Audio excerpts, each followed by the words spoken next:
नमस्कार. नमस्कार. तुमचं नाव, गाव आणि पूर्ण पत्ता सांगा. विकास रामलिंग पटाडे, हां. राहणार कामठा, तालुका तुळजापूर, जिल्हा उस्मानाबाद.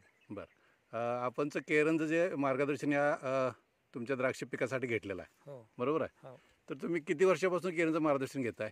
मी 3 वर्षापासून घेतोय. अच्छा, म्हणजे जवळपास तुम्ही सगळ्या पिकावरती घेताय. सगळ्या टोटल पिकावरची जेवढी आपल्या जमिनीत पिकं येतात तेवढ्या पिकावरती कोणती कोणती पिकं सध्या तुम्ही घेतलात? सीताफळ आहे, पेरू आहे, कांद्याला घेतलंय, हां. द्राक्ष बाग. बरं. हो. अच्छा, तर हे आपण जे द्राक्ष बागेत जे आलेलो आहे, ह्या द्राक्ष बाग कोणत्या जातीची आहे, कितव्या वर्षाची आहे ते जरा सांगा.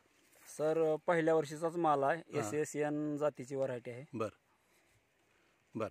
तर तुम्हाला काय फरक जाणवतोय की केरनचं मार्गदर्शन घेतल्यामुळं? नाही, केरनचं मार्गदर्शन घेतल्यामुळे आता तुम्ही पाहतायच झाडाची क्वालिटी मनी एकदम एक नंबर सुपरियर माल निघालेला आहे. दिसतोय मला. हो, कुठलं रासायनिक किंवा ह्याला कुठलं केमिकल कसलंच आपण वापरलेलं नाही. अच्छा, कोणतेही केमिकल वापरलेलं नाही? कोणतंही केमिकल वापरलेलं नाही. टोटल सगळं ऑर्गॅनिक. ना की जमिनीमध्ये तुम्ही NPK वापरलेलं नाही आहे? नाही वापरलेलं. पेस्टिसाइड वरती वापरलेलं नाही गाड्याला वगैरे? हो, नाही.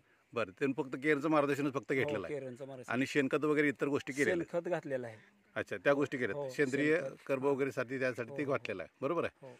तर मला सांगा की आता त्याच्यामध्ये मातीमध्ये आणि पानामध्ये काय फरक आहे जरा सांगा. सर, एक उंचावरून जर बघितलं तर टोटल बागा जी साईडच्या आहेत त्या द्राक्ष बागा, त्या आता पांढऱ्या काळपट पानं दिसायला आणि आपली एकदम कांद्याच्या पातीसारखी हिरवीगार पानं वर्ण सुद्धा दिसतात. अच्छा, दिसतंय मला आता इथं पूर्णपणे बाग तुमची हिरवीगार दिसते. पानाची क्वालिटी एकदम जाड पान आहेत. असं पान पातळ नाहीच कुठलं. बरोबर. हरितद्रव्य भरपूर आहेत पानात.